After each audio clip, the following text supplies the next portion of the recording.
Dear student, आप सभी का इस ऑनलाइन प्लेटफॉर्म पर स्वागत है। आज हम पुणे एक नई class BSc BEd second year की ऑप्टिक्स का पार्ट नंबर 29 लेकर आए हैं। तो इस पार्ट के अंदर अपन पढ़ेंगे, जैसे पिछले वाला जो पार्ट था 28 वाले, उसके अंदर अपन देख रहे थे हाइगेन आईपीस के बारे में। हाइगेन नेत्रिका क्या होती है वो सारी चीज़ें मैंने आपको समझाई थी। हाइगेन नेत्रिका का मतलब कम से कम 2 लेंस होंगे। थोड़ा सा अपन शॉर्ट में समझ लेते ताकि आपको बाद में दिक्कत नहीं आएगी। ऐसे 2 लेंस होते हैं, ऐसे यहाँ पर है ना, ये आपका ऑब्जेक्टिव लेंस है। ये आपका कौन सा लेंस है? Objective lens. और यहाँ पर 2 लेंस होते हैं। ये पहला हो गया आपका फील्ड लेंस L1 और दूसरा हो गया आपका नेत्र लेंस आई लेंस L2 और ये क्या होता है? L1 lens. ओके। और यहाँ से कोई ऑब्जेक्ट आता है, यहाँ ऑब्जेक्ट, इसका ऑब्जेक्ट बनेगा, इमेज बनेगा, वो पहले वाले लेंस के लिए बीम का कार्य करेगा और अंतिम प्रतिबिंब बने को अनंत पर दिखाई देगा। और इसके द्वारा अपन क्या कर सकते हैं कि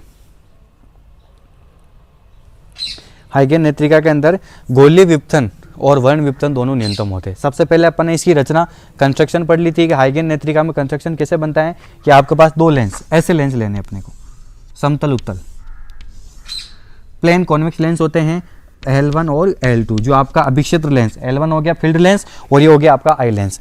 इसकी जो फोकस दूरी होती है ये इस दूसरे वाले की 3 गुना होती है। यानी मान लिया इसकी फोकल लेंथ f है तो इसकी कितनी हो जाएगी? 3f। अभिक्षेत्र लेंस यानी फील्ड लेंस की फोकस दूरी आई लेंस की फोकस दूरी से 3 गुना होती है। ये सारी चीजें अपने पढ़ ली। और बीच की जो डिस्टेंस होती है वो इसका जस्ट डबल होता है, d बराबर 2f। ये चीजें होती है, ये सारा अपने देखा था कंस्ट्रक्शन में। फिर उसके बाद मैंने आपको ये चीजें बताई थी कि हाइगेन आईपीस, अपना टॉपिक क्या था? हाइगेन नेत्रिका। पीछे वाले पार्ट के अंदर अपन है ना इसको शॉर्ट में फटाफट देख रहे हैं। हाइगेन नेत्रिका अपना टॉपिक था और उसके अंदर मैंने आपको बताया था कि इसके द्वारा अपन गोलीय विपथन, स्पेरिकल अबरेशन और वर्ण विपथन, क्रोमेटिक अबरेशन दोनों को अपन क्या कर सकते हैं? न्यूनतम हो सकता है। तो गोलीय विपथन न्यूनतम होने की आवश्यक शर्त क्या थी? d बराबर f1 माइनस f2, जो अपने देखी थी d बराबर 3f माइनस f बराबर 2f, जो इसको संतुष्ट करता है। इसी प्रकार वर्ण विपथन के लिए क्या होता है? d बराबर f1 प्लस f2 बाई 2। इसको भी सोल्व किया तो भी अपने पास कितना है? 2f आया। तो ये चीजें भी अपन ने देख लिया। यानी गोलीय विपथन और वर्ण विपथन को अपन क्या कर सकते हैं? न्यूनतम। कार्य प्रणाली वर्किंग देखा, तो वर्किंग देखने का मतलब जो इमेज u बन रहा है वो 3/2f दूरी पर होना चाहिए। मतलब ये जो दो लेंस है इसके यहाँ पर कितना डिस्टेंस होना चाहिए? 3/2f दूरी पर होना चाहिए, तब जाकर आपका हाइगेन नेत्रिका काम करती है। तो आप पार्ट नंबर 28, इससे पहले वाला पार्ट है उसको आप ध्यान से देखिएगा। मैंने आपको 4 चीजें यहाँ पर करवा दी है। अब उसके टोटल जो पार्ट है वो लगभग 8 पार्ट होते हैं। हाइगेन नेत्रिका के 8 पार्ट है। पहला रचना, ठीक है, उसकी रचना कैसे थी। फिर उसके बाद अपने पास आया गोलीय विपथन, वर्ण विपथन और फिर अपन पढ़ी कार्य प्रणाली। ये सारी चीजें अपन ने देख ली। तो अब अपन यहाँ पर पढ़ेंगे वापस यार कि सॉरी मोबाइल नीचे गिर गया था। तो अब अपन देखेंगे यहाँ पर इक्विवेलेंट फोकस लेंथ, तुल्य फोकस दूरी क्या होती है। आज का आपका 5वां पॉइंट हो जाएगा तुल्य फोकस दूरी। आइए आपका 5वां पॉइंट हो जाएगा आज का तुल्य फोकस दूरी। यस, शुरू करने जा रहे हैं अपन 5वां पॉइंट।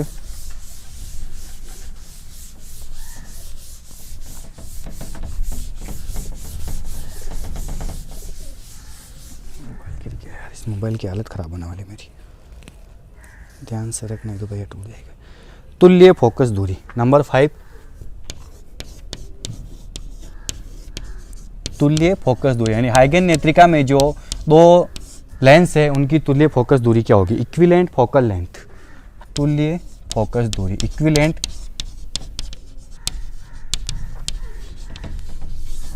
Focal length.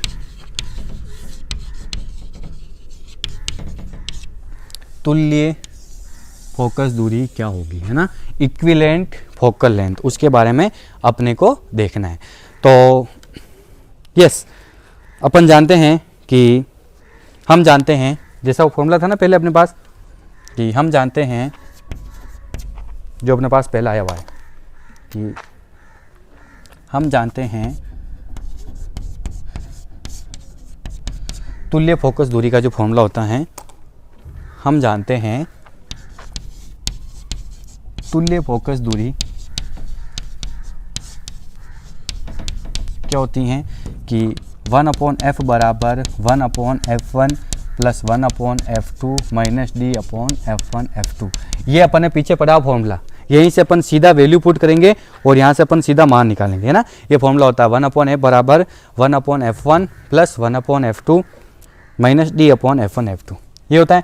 अब आपको पता है यहाँ अपने को कि यहाँ पर लिख रहा हूँ मैं, यहाँ हाइगन नेत्रिका के लिए f1 कितना 3f और f2 कितना है f और d कितना है 2f। यही चीज़ें यहाँ पर आप पुट कीजिए तो 1/f बराबर कितना हो जाएगा आपके पास 1/f बराबर 1/f1 की जगह 3f प्लस 1/f2 की जगह f माइनस d की जगह 2f upon f1 f2 3f into f। ठीक है, ये चीज़ें होगी।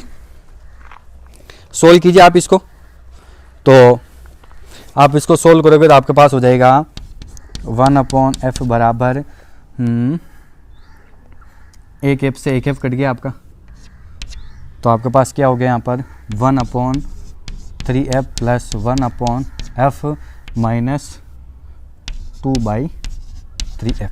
ठीक है, आप एलसीएम ले लीजिए यहाँ पर 3f, एलसीएम कितना ले लिया अपने 3f, तो 1/f बराबर आपके पास कितना हो जाएगा 1/f बराबर अपने 3f एलसीएम ले लिया, तो 3f एलसीएम लेने का मतलब यहाँ तो कितना बच जाएगा आपके पास 1 प्लस यहाँ पर कितना बच जाएगा आपके पास 3 माइनस यहाँ कितना बच जाएगा 2, तो 3 और 1 कितना हो गया 4 में से 2 गया तो 2 बच गया, तो आपके पास यहाँ पर हो जाएगा 1/f बराबर 2/3f। ये हो गया 1/f बराबर 4 में से 2 गया 2/3f, लेकिन आपको f निकालना है तो f बराबर कितना हो जाएगा 3/2f। ये हो जाती हाइगन नेत्रिका में जो दो लेंस होते हैं अभिक्षेत्र लेंस और फील्ड लेंस, उनकी तुल्य फोकस दूरी ये होती है कैपिटल F बराबर 3/2f। समझ में आया, ये चीज़ें आपको ध्यान में रखनी है इससे। चलो आगे चलिए आप, 5वां पॉइंट हो गया। अब अपन पढ़ेंगे नेगेटिव आईपीस। भाई हाइगन नेत्रिका को ऋणात्मक नेत्रिका क्यों कहते हैं उसके बारे में। तो ये क्या करती हैं, आवर्धन करती हैं। मतलब आप देखिएगा ध्यान से, इसका पीछे वाला जो डायग्राम है ना, ये आपका ऑब्जेक्टिव लेंस था, ठीक है। यहाँ अपन ने दोनों फील्ड लेंस रखे थे, तो पहले वाला जो ऑब्जेक्ट बन रहा है यहाँ बन रहा है और इसी का इससे जो इमेज बन रहा है वो भी वापस यहाँ बनता है, तो मतलब दोनों ऋणात्मक हो रहे हैं। दोनों जो आपका ऑब्जेक्ट एग्जेक्ट क्या है, इस एक्सिस से नीचे की तरफ दोनों ऋणात्मक, यानी इसका आवर्धन कर रहा है, तो इसलिए इसको अपन ऋणात्मक नेत्रिका कहेंगे। लेकिन रैम्सडेज में क्या होता है, इसका जस्ट उल्टा हो जाता है। तो चलो आइए, ऋणात्मक नेत्रिका, छठा पॉइंट। हाइगन नेत्रिका की तुल्य फोकस दूरी कितनी होगी, f बराबर 3/2f। अब अपन इसका देखेंगे कि इसको अपन ऋणात्मक नेत्रिका क्यों कहते हैं। नेगेटिव आईपीस, हाइगन नेत्रिका को अपन ऋणात्मक नेत्रिका क्यों कहते हैं, नेगेटिव आईपीस।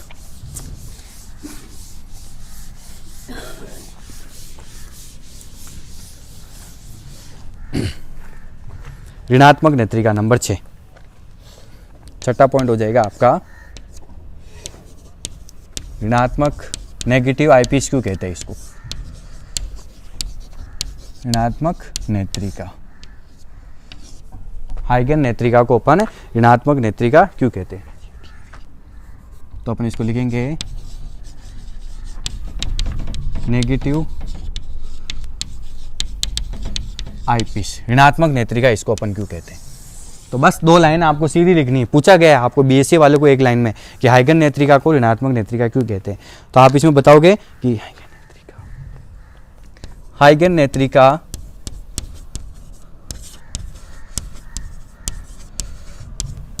दूरदर्शी के, जो आपका टेलीस्कोप है ना, दूरदर्शी का जो ऑब्जेक्टिव लेंस है उसका यहाँ पर ये मैग्निफिकेशन कर रही है, इसलिए अपन इसको ऋणात्मक नेत्रिका बोलते हैं। तो हाइगन नेत्रिका दूरदर्शी के, हाइगन नेत्रिका दूरदर्शी के अभिदृश्यक लेंस, यानी ऑब्जेक्टिव जो लेंस था ना, आगे आगे ऑब्जेक्टिव लेंस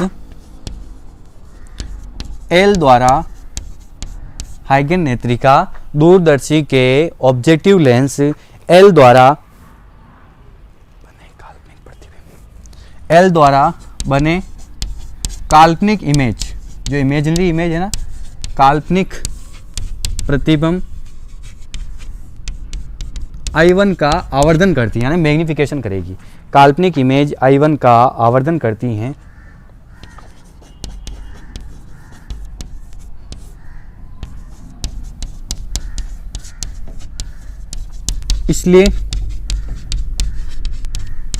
इस नेत्रिका को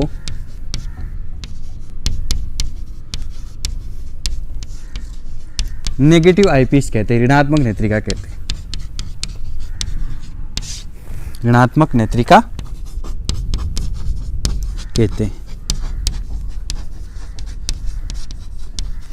ठीक है, ये हो गया आपका पॉइंट। भाई हाइगन नेत्रिका को ऋणात्मक नेत्रिका क्यों कहते हैं कि हाइगन नेत्रिका को नेगेटिव आईपीस कहने का रीजन है कि हाइगन नेत्रिका जो टेलीस्कोप है ना पूरा, उसका ऑब्जेक्टिव लेंस जो आगे आगे होता है, मैंने आपको पहले बताया, ऑब्जेक्टिव लेंस L द्वारा बना काल्पनिक इमेज, सबसे पहले एक इमेजिनरी इमेज बन रहा I1, उसका क्या करती हैं, आवर्धन करती हैं, इसलिए इस नेत्रिका को ऋणात्मक नेत्रिका कहते हैं। छठा पॉइंट कंप्लीट। अब अपन इसमें क्रॉस तार लगाएंगे, तो वो क्रॉस तार कहां पर लगा सकते हैं, ये पॉइंट अपने को देखना है। तो 2 पॉइंट और बचे हुए हैं। अब है आपका क्रॉस तार की स्थिति, पोजीशन ऑफ क्रॉस वायर। 7वां पॉइंट हो जाएगा आपका, एक मिनट थोड़ा सा मैं ना शॉर्ट में डायग्राम बना लेता हूँ। डायग्राम यहाँ पर चाहिएगा अपने को। तो अपना जो डायग्राम था ना वो ऐसे था, जैसा कि आपको पता है कि 2 लेंस है अपने पास ऐसे, यहाँ पर थोड़ा सा उसकी ज़रूरत पड़ेगी ना, इसलिए मैं डायग्राम यहाँ पर थोड़ा बना देता हूँ। ये अपने पास 2 लेंस थे ऐसे, ठीक है, और एक लेंस आपका ये हो गया था, दोनों लेंस हो गए L1 और L2, L1 और L2। ये इसकी फोकस दूरी कितनी होगी 3f और इसकी कितनी होगी आपको पता f, ठीक है, और d बराबर कितना आपके पास 2f। और पहला जो आपका इमेज बना था वो I1 ऐसे बना था, जैसा कि अपने को पता है कि ये किरणें ऐसे आई और एक किरण ऐसे गई, ठीक है, और इसको बढ़ाया अपन ने तो यहाँ जाकर मिली I1 इमेज। ये कौन सा आपका इमेज था I1, और अगर इनको देखते अपन दोनों किरणों को तो अपने मार्ग से विचलित हो जाती, और विचलित होने का मतलब ऐसे चली जाती। तो यहाँ पर ये आपका I2 इमेज बन रहा था, ठीक है, ये I1 इससे इमेज बना, ये I2 का लिए इसका। तो चलो आइए अपन इसको देखेंगे। यहाँ पर ये डायग्राम मैं पहले बना चुका हूँ आपको, है ना। तो अपने पास था कि U बराबर 3/2f, ये यहाँ से कितनी दूरी पर है, पहला जो बना वो बना आपका U बराबर 3/2f दूरी पर I1, जो पहले लेंस के लिए ऑब्जेक्ट का कार्य करेगा। तो अब अपन पढ़ रहे हैं क्रॉस तार की स्थिति, पोजीशन ऑफ क्रॉस वायर। 7वां पॉइंट है आपका क्रॉस तार की स्थिति, क्रॉस तार की स्थिति, position of cross wire, position of cross wire.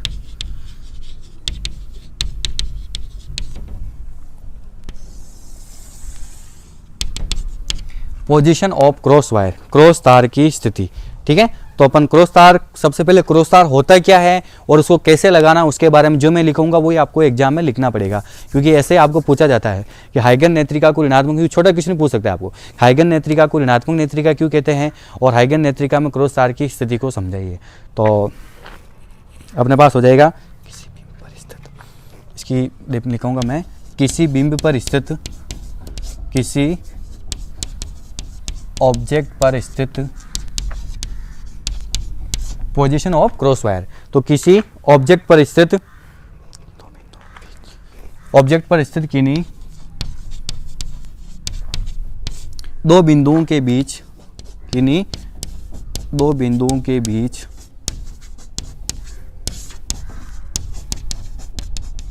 किसी ऑब्जेक्ट पर स्थित किन्हीं 2 बिंदुओं के बीच दूरी ज्ञात करने के लिए, किन्हीं 2 बिंदुओं के बीच दूरी ज्ञात करने के लिए हाइगन नेत्रिका में, किसी बिंब पर स्थित किन्हीं 2 बिंदुओं के बीच दूरी ज्ञात करने के लिए नेत्रिका में क्रॉस तार लगाने की आवश्यकता होती है। नेत्रिका में क्या होती है, क्रॉस तार लगाने की आवश्यकता होती है। नेत्रिका में क्रॉस तार लगाने की आवश्यकता होती हैं।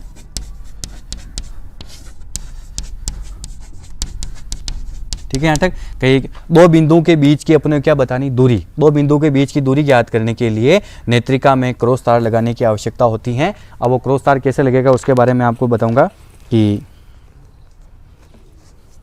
आप इसमें लिखोगे परस्पर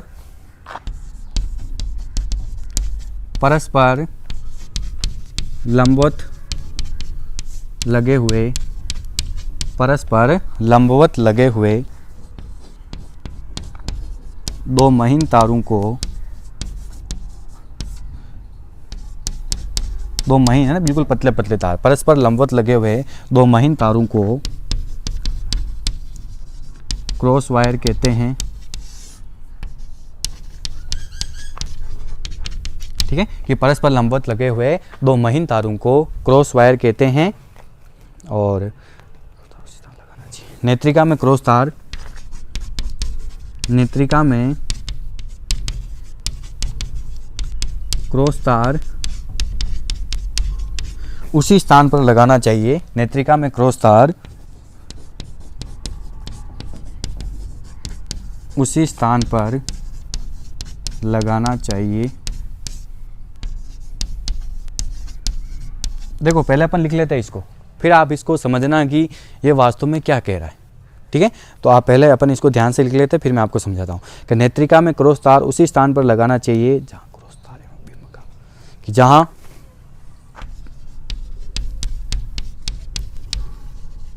क्रॉस वायर एवं बिंब का, जहाँ क्रॉस तार एवं बिंब का नेत्रिका द्वारा आवर्धन समान हो। क्रॉस तार एवं बिंब का नेत्रिका द्वारा आवर्धन क्या हो, समान हो।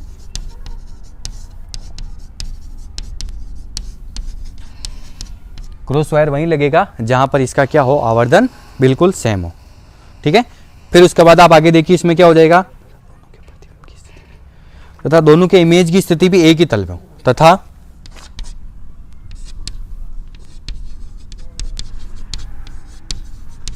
दोनों के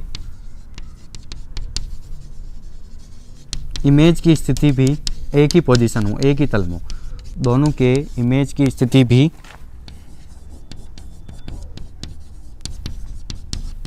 एक ही तल में हो। ओके, चलो आइए इसको अपन वापस समझते हैं एक बार क्या लिखा हुआ है। अभी अपने को और लिखना है, लेकिन पॉइंट टू पॉइंट आपको यही सारी चीज़ें लिखनी पड़ती हैं। एग्जाम के अंदर भी आप ध्यान रखिएगा, अपने को यही चीज़ें लिखनी है ना, पूछी जाए तो अपन देख रहे हैं कि position of cross wire, cross wire की स्थिति कैसे होती है। तो सबसे पहले क्रॉस वायर किसे कहते हैं और क्रॉस वायर कैसे लगाते हैं, अपन यहाँ पर सारी चीज़ें यहाँ पर देखेंगे। तो मैंने आपको बताया कि किसी ऑब्जेक्ट पर स्थित किन्हीं दो बिंदु के बीच, कोई भी ऑब्जेक्ट हो गया ना, ये ऐसा आपका ऑब्जेक्ट है I1 आपका ऑब्जेक्ट है, क्योंकि अभिदृश्यक लेंस के लिए तो इमेज का कार्य कर रहा है, लेकिन इसके लिए किसका कार्य कर रहा है, पहला लेंस L1 जो फील्ड लेंस, उसके लिए बिंब का कार्य करता है। तो अपन ने लिखा यहाँ पर कि किसी ऑब्जेक्ट पर स्थित किन्हीं दो बिंदुओं के बीच दूरी ज्ञात करने के लिए नेत्रिका में क्रॉस तार लगाने की क्या होती है, आवश्यकता होती है। फिर परस्पर लंबवत लगे हुए दो महीन तारों को अपन क्या बोलते हैं, क्रॉस वायर कहते हैं। परस्पर एक दूसरे के जो लंबवत लगे हुए क्रॉस तार होते हैं उनको अपन बोलते हैं क्रॉस तार। ठीक है, फिर उसके बाद आप आगे देखिएगा, नेत्रिका में क्रॉस तार उसी स्थान पर लगाना चाहिए जहां क्रॉस वायर एवं बिंब का नेत्रिका द्वारा आवर्धन क्या हो, समान हो। मतलब उस ऑब्जेक्ट के ऊपर ही लगेगा क्रॉस वायर जिसका आवर्धन क्या होगा, समान होगा, तथा दोनों के इमेज की स्थिति भी क्या होगी, एक ही तल में हो। यहाँ तक ठीक है। अब आगे चलिए वापस अपन इसमें लिखते हैं इसी में कि बिंब की स्थिति भी एक ही तल में हो। अब अपने पास क्या हो जाएगा, अपने पास हो जाएगा अब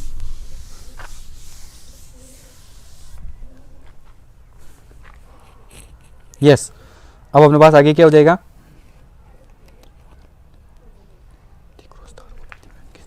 यदि क्रॉस वायर को इमेज I1 की पोजीशन पर, यदि क्रॉस वायर को इमेज I1 की स्थिति पर, यदि क्रॉस वायर को अपन कहाँ पर लगा रहे, इमेज I1 के वहाँ सेट करते हैं।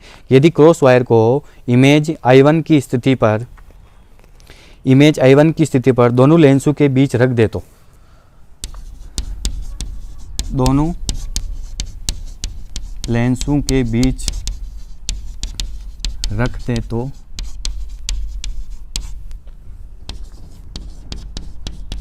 इधर आइए, ध्यान से देखिएगा क्या क्या है अपन कि यदि क्रॉस वायर को इमेज I1 की स्थिति पर, इमेज I1 कहाँ पर आपका ये रहा, जो इसके लिए किसका कार्य करा, ऑब्जेक्ट का कार्य, इमेज I1 की स्थिति पर दोनों लेंसों के बीच रख दे, उसी के थ्रू है ना, तो अपने पास क्या हो जाएगा, दोनों लेंसों के बीच रख दे, तो प्रतिबिंब I1 का आवर्धन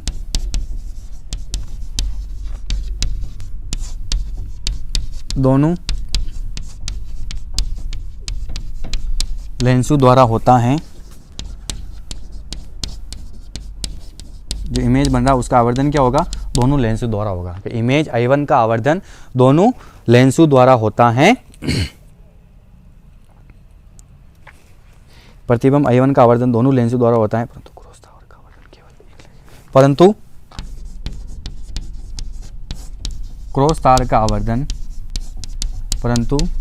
तार का आवर्धन केवल एक लेंस L2 द्वारा होगा। ठीक है, यहां पर क्रॉस तार का आवर्धन सिर्फ एक ही लेंस L2 द्वारा हो रहा है। ठीक है, आइए अपन ने क्या कि यदि क्रॉस वायर को इमेज I1 की स्थिति पर दोनों लेंसों के बीच रख दे तो इमेज I1 का तो आवर्धन होगा, इमेज जो I1 बना रहा उसका मैग्निफिकेंस होगा, दोनों लेंसों द्वारा होता है, परंतु क्रॉस तार का आवर्धन क्या होगा, केवल एक लेंस जो आपका L2 है उसी के द्वारा होगा। तो आगे अपने पास क्या स्थिति हो जाएगी, अर्थात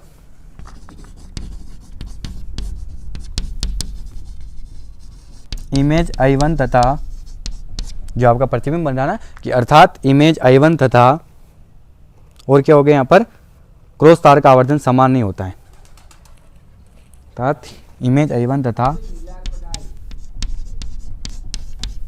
क्रॉस तार का आवर्धन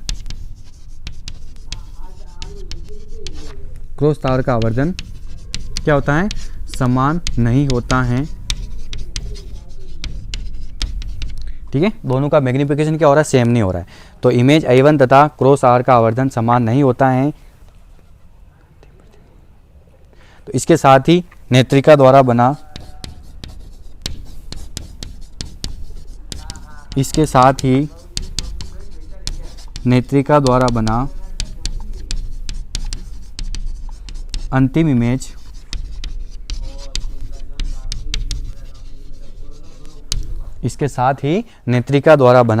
अंतिम इमेज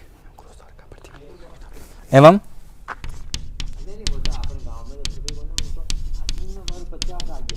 क्रॉस तार का इमेज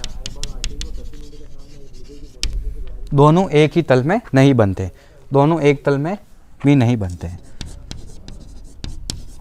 दोनों एक तल में भी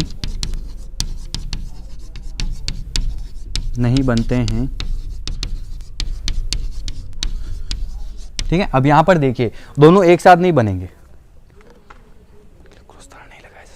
यहां पर क्या होगा, दोनों का एक साथ रोल नहीं रहेगा, जबकि इस चीज में देखा गया तो दोनों का क्या होता है, अलग अलग रोल रह सकता है। तो अपन ने यहाँ पर क्या लिखा कि यदि क्रॉस वायर को इमेज I1 की स्थिति पर दोनों लेंसों के बीच रख दे तो इमेज I1 का आवर्धन तो दोनों लेंसों द्वारा होगा, परंतु क्रॉस तार का आवर्धन क्या होता है, केवल एक लेंस द्वारा होता है। तो इसका मतलब इमेज I1 और क्रॉस तार का आवर्धन समान नहीं होता है। तो इसके साथ ही नेत्रिका द्वारा बना अंतिम इमेज और क्रॉस तार का इमेज क्या होता है, दोनों एक ही तल में नहीं बनते, दोनों एक तल में नहीं बनेगा। तो हाइगन नेत्रिका के लिए क्रॉस तार लगाने की आवश्यकता नहीं होती है। यहाँ पर एक चीज आप ध्यान रखिए, आप लास्ट में लिखोगे कि इसी में आगे है ना स्पेस का मैं बोल रहा हूँ, आप लिख देना कि अतः हाइगन में मापन के लिए क्रॉस तार नहीं लगाया जा सकता है। तो इस प्रकार हाइगन नेत्रिका केवल गुणात्मक परीक्षण के लिए ही उपयोग में लाया जाता है। अब आपको क्वेश्चन पूछ सकते हैं कि हाइगन नेत्रिका में क्रॉस तार क्यों नहीं लगाया जा सकता है, क्योंकि उनका आवर्धन समान नहीं होता है, इसलिए। अब एक लास्ट टॉपिक और बचा हुआ, इसमें जो मुख्य बिंदु होते हैं ना, 6 पॉइंट पढ़े अपन ने, first and second principal point, first and second nodal point और first and second focus point, उसके बारे में अपने को निकालना है। तो हाइगन नेत्रिका में मुख्य बिंदु की स्थिति कहाँ जाएगी, तो 8वां पॉइंट है आपका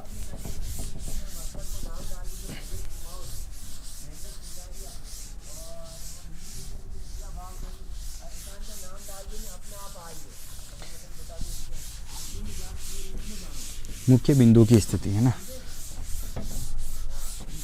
मुख्य बिंदु की स्थिति 8वां पॉइंट और बाकी अपना वो है मुख्य बिंदुओं की स्थिति नंबर 8। मुख्य बिंदुओं की स्थिति। मुख्य बिंदु है ना 6 पॉइंट, वो कहाँ कहाँ इसमें शो होंगे। मुख्य बिंदुओं की स्थिति, पोजीशन ऑफ फोकस पॉइंट, मुख्य बिंदु की स्थिति, positions of principal point, positions of principal points, principal points, मुख्य बिंदु की स्थिति, उसके बारे में अपने को देखना है। यस, मुख्य बिंदु की स्थिति कैसे क्या होगी अपने को ये समझाना है। तो आइए सबसे पहले मैं वो दोनों जो लेंस है ना वो मैं बना लेता हूँ, फिर उसके बाद अपन देखेंगे। ये दोनों लेंस थे अपने पास ऐसे, एक पहला लेंस था ये आपका, ठीक, और फिर उसके बाद अपना दूसरा लेंस बना था ऐसे यहाँ पर, ठीक है। ये आपका दूसरा लेंस L1 और L2, दोनों के बीच की डिस्टेंस आपको पता है D बराबर कितनी थी 2f, ठीक है। और ये चीज़ें पता है कि F1 कितना है, F2 कितना है। अब अपने को बताना प्रथम और द्वितीय प्रिंसिपल पॉइंट, प्रथम और द्वितीय फोकस पॉइंट और प्रथम और द्वितीय नोडल पॉइंट कहाँ पर होते हैं, ये सारी चीज़ें अपने को देखनी है। तो आपको पता है P1 इसके जस्ट आगे होता है और P2 इधर होता है। तो मैं सबसे पहले निकालता जाऊँ मान, फिर आपको मैं बताता जाऊँगा। तो प्रथम लेंस से, तो मैं यहाँ लिखूँगा प्रथम लेंस L1 से 6 बिंदु मैंने आपको समझा रखे, उसी के अनुसार अपन लिखा लेंगे। प्रथम लेंस L1 से प्रथम मुख्य बिंदु P1 की दूरी, प्रथम मुख्य बिंदु, प्रथम लेंस L1 से प्रथम मुख्य बिंदु P1 की दूरी, ठीक है। आपको पता निकालने का फॉर्मूला होता है अपने पास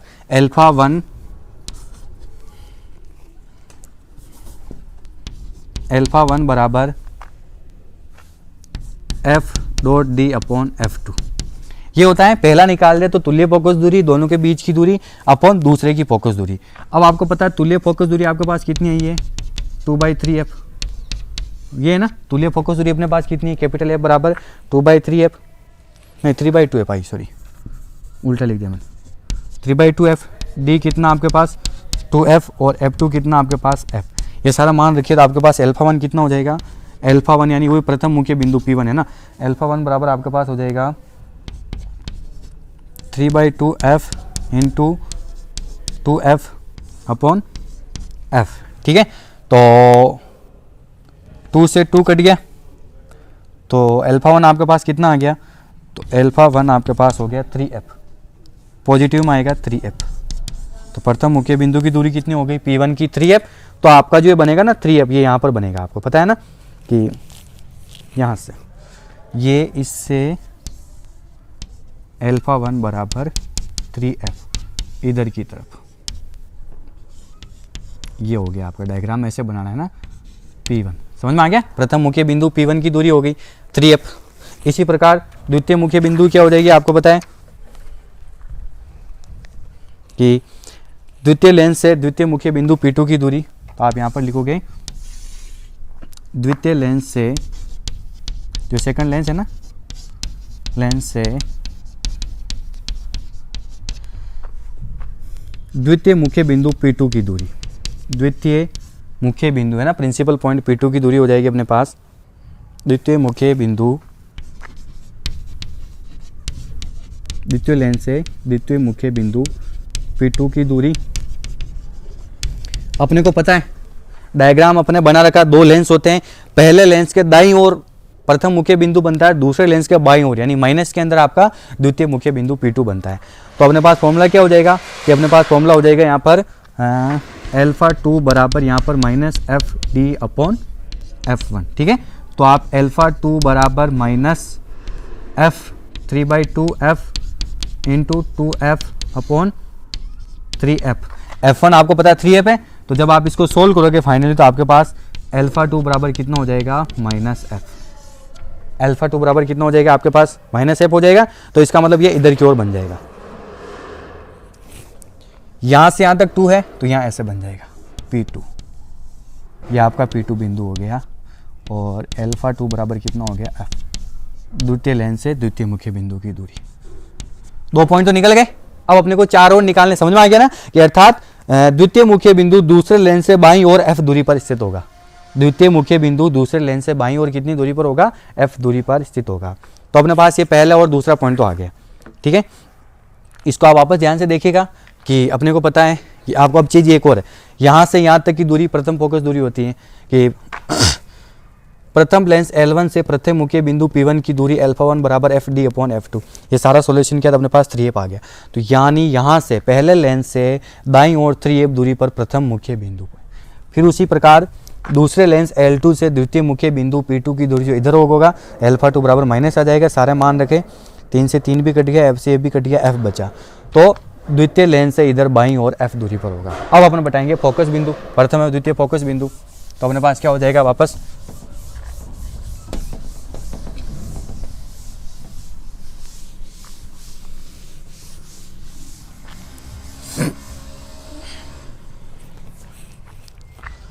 प्रथम फोकस बिंदु F1, प्रथम फोकस बिंदु जो है ना वो क्या हो जाएगा आपका, प्रथम फोकस बिंदु F1 अपन निकालेंगे,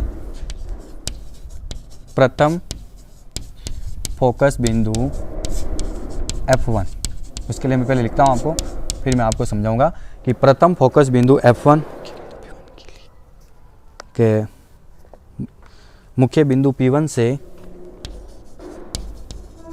मुख्य बिंदु P1 से प्रथम फोकस बिंदु जो है ना F1 वो इधर ही होता है। तो मुख्य बिंदु P1 से बाईं तरफ, मुख्य बिंदु P1 से बाईं तरफ F1 बराबर 3/2f, F1 बराबर 3/2f दूरी पर स्थित होगा।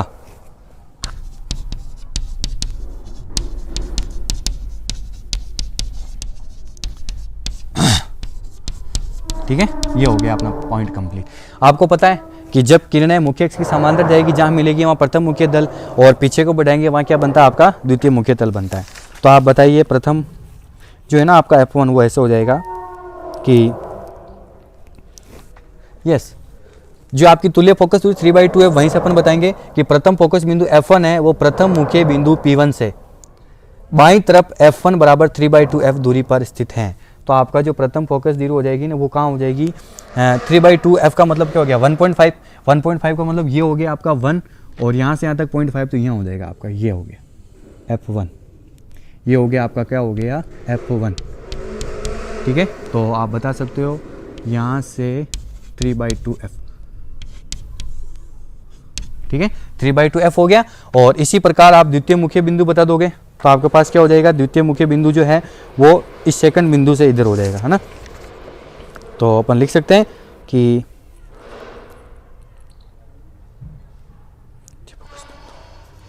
द्वितीय फोकस बिंदु F2, इसी प्रकार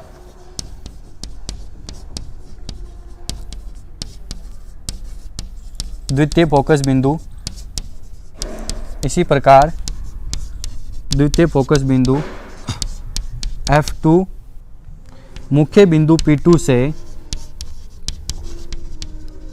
मुख्य बिंदु P2 से दाईं ओर वही 3/2 दूरी पर है ना, दाईं ओर क्या हो जाएगा आपका F2 बराबर प्लस का 3/2f दूरी पर स्थित होगा। जो तुल्य फोकस दूरी है ना उसी से रिलेटेड अपने को यहाँ पर लिखना है। तो ये यहाँ से देखना आप, ये हो जाएगा आपका 3/2f बताना है ना, तो 3/2f बताने मतलब ये एक और ये आपका आधा हो जाएगा यहाँ पर, यहाँ है ना, ये हो गया आपका F2 जिसका मान कितना हो गया 3/2f। बस ये 4 पॉइंट बता दिए, 3/2f दूरी पर स्थित होगा। अब जो नोडल पॉइंट है ना वो इनके संपाती P1 व P2, 4 पॉइंट हो गए। तो लास्ट के जो 2 पॉइंट बचे नोडल पॉइंट N1 व N2 क्रम से P1 व P2 पर संपाती होते हैं। नोडल पॉइंट्स यानी निवर्ती बिंदु है ना, नोडल पॉइंट्स N1 व N2 क्रम से मुख्य बिंदु P1 व P2 के संपाती होते हैं, क्रम से मुख्य बिंदु P1 व P2 के संपाती होते हैं। ये आपका टॉपिक पूरा कंप्लीट। हाइगन नेत्रिका के जितने भी पार्ट थे वो आपके यहाँ आके सारे कंप्लीट हो जाते हैं। तो अपन देखेंगे पहले 2 पॉइंट P1 P2, ये डायग्राम बनाओ आपका सामने, ये सारी चीजें प्लॉट है। P1 और P2 कैसे निकाले, पूरी थ्योरी निकाल दी, फिर उनको मिटा के अपन ने निकाला प्रथम फोकस बिंदु F1 और द्वितीय फोकस बिंदु क्या निकाला अपन ने F2। कैसे निकला कि प्रथम फोकस बिंदु F1 होता है मुख्य बिंदु P1 से बाईं ओर, इधर और होगा प्रथम फोकस बिंदु तो बाईं ओर, क्योंकि सबसे आगे हमेशा P1 ही आएगा, 3/2 F दूरी पर होगा। तो यहाँ से यहाँ तक की 3/2 F दूरी, क्योंकि ये यहाँ तक F है और ये आधा और जुड़ गया F1 यहाँ आ गया, ठीक है। इसी प्रकार द्वितीय फोकस बिंदु F2 है वो मुख्य बिंदु P2 से दाईं ओर 3/2 F दूरी पर होगा। तो इधर से इधर ये आपका F2 हो गया, ठीक है। और बचे हुए 2 पॉइंट आपके नोडल पॉइंट, तो नोडल पॉइंट N1 और N2 क्रम से क्या होते हैं, मुख्य बिंदु P1 व P2 के क्या होते हैं, संपाती होते हैं। तो ये आपकी हाइगेन नेत्रिका आज पूरी कंप्लीट हो गई है। आप इसके टोटल अपन ने 8 पॉइंट पढ़े, तो 8 पॉइंट्स को आप ध्यान से देखिएगा क्या क्या चीज़ें हैं। मैं एक बार आपको क्वेश्चन के रूप में लिखा देता हूँ हाइगेन नेत्रिका के लिए। जो आपका क्वेश्चन बनेगा उसको आप देखिएगा एक बार। पूरे 28 और 29 दोनों पार्ट को आप ध्यान से देखोगे तब जाके आपकी हाइगेन नेत्रिका आपको पूरी समझ में आ जाएगी। पार्ट नंबर 28 और पार्ट नंबर 29 दोनों में मिलाकर अपनी हाइगेन नेत्रिका है, तो आप उसको ध्यान से देखिएगा तब जाके अपने पास नई चीज़ आ जाएगी। तो अपन ने क्या क्या पढ़ा हाइगेन नेत्रिका में, आज जो पढ़ा वो अपने पास था हाइगेन नेत्रिका। हाइगेन नेत्रिका उसके अंदर अपन ने पढ़ा नंबर फर्स्ट रचना, ये सारी चीज़ ना क्वेश्चन आपको पूछ सकते हैं, रचना पूछ सकते हैं। फिर गोलीय विपतन, सेकंड था आपका स्पेरिकल एबरेशन, गोलीय विपतन, ठीक है। फिर आपका थर्ड था क्रोमेटिक एबरेशन, वर्ण विपतन, ठीक है। थर्ड आपका क्या हो गया, वर्ण विपतन। फोर्थ हो गया आपका वर्किंग कार्यप्रणाली, नंबर 4 हो गया आपका कार्यप्रणाली जिसको अपन बोलते हैं वर्किंग। और नंबर 5 हो गया आपका 5 नंबर हो गया वो हो गया आपका तुल्य फोकस दूरी, इक्विवेलेंट फोकल लेंथ, तुल्य फोकस दूरी। और नंबर 6 हो गया ऋणात्मक नेत्रिका, इसको अपन क्या बोलते हैं, नेगेटिव आईपीस के बोलते हैं, उसके बारे में। और number 7 position of cross wire, cross तार की स्थिति, क्रॉस तार की स्थिति। और नंबर 8 मुख्य बिंदु की स्थिति। ये 8 के 8 अपने पढ़े। नंबर 8 क्या हो गया आपका, नंबर 8 हो गया आपका मुख्य बिंदुओं की स्थिति, ठीक है। ये 8 पॉइंट अपने को देखने, मुख्य बिंदुओं की स्थिति, मुख्य बिंदुओं की स्थिति, ओके। ये 8 पॉइंट अपने को देखने। क्वेश्चन कैसे भी पूछ सकते हैं आपको, पूरा क्वेश्चन या इनमें से कोई से भी 3 चीजें या 4 चीजें आपको करने के लिए पूछ सकते हैं, तो आपको जो पूछे वो करनी। तो अपन ने रचना, कैसे रचना होती है, स्पेरिकल एबरेशन और वर्ण विपतन से मुक्त कर सकते हैं, और कार्यप्रणाली वर्किंग, ये सारा अपन ने पार्ट नंबर 28 में पढ़ा था। ध्यान रखिएगा आप, ये सारी चीजें अपन ने किस में पढ़ी, पार्ट नंबर 28, इससे पहले वाले पार्ट में। और आज जो अपन ने 29 पार्ट में पढ़ा उसकी इक्विवेलेंट फोकस दूरी, तुल्य फोकस दूरी 6ठे नंबर पे, इसको अपन नेगेटिव आईपीस क्यों बोलते हैं। 7वें नंबर पे अपन पढ़ा क्रॉस तार की स्थिति, पोजीशन ऑफ क्रॉस वायर, जो इसमें अपन नहीं लगा सकते हैं, पूरा रीजन लिखा दिया। और मुख्य बिंदुओं की स्थिति, ये 4 पॉइंट है ना, ये अपन ने पढ़े आज पार्ट नंबर 29 में। मतलब मुख्य बिंदु 6 के 6 point, P1 P2 F1 F2 और N1 N2, ये 6 के 6 पॉइंट बता दिए। कल अपन नया टॉपिक, इससे अगले वाले पार्ट में अपन नया टॉपिक स्टार्ट करेंगे, रेम्सडेन नेत्रिका। रेम्सडेन नेत्रिका क्या होती है, उससे रिलेटेड अपन चीज़ें देखेंगे, ताकि अपन क्या कर सकते हैं, अपन आराम से किसी चीज़ को अपन इजी वे में ले सकते हैं। तो रेम्सडेन नेत्रिका क्या होगी, उसके वही वर्किंग, किस प्रकार वर्किंग होता है, कैसे उसका प्रोसेस चलता है, और सारी चीज़ें जो अपन ने इसमें पढ़ी थी ना, वही चीज़ें अपने को उसके अंदर देखनी है। तो ध्यान से देखिएगा इन सारी चीज़ों को। रचना ध्यान रखनी, रचना से अपन सारी चीज़ें, रचना इसकी कैसे थी, अब उसकी अपने को रेम्सडेन नेत्रिका की भी रचना कैसे होगी वो देखनी है। थोड़ा ये है ना, ये टॉपिक आपको थोड़ा सा डिफिकल्ट था, तो इसको आप पहले थ्योरी उतारिएगा, और थ्योरी के बाद 2 या 3 बार जब आप इन लाइनों को पढ़ोगे ना, तो आपको फिर कोई दिक्कत नहीं आएगा, आसानी से उन लाइनों को क्या कर सकते हो, ईजी वे में कर सकते हो। तो आज के लिए से बस इतना सा ही। अपना कीमती समय देने के लिए आपको बहुत बहुत धन्यवाद।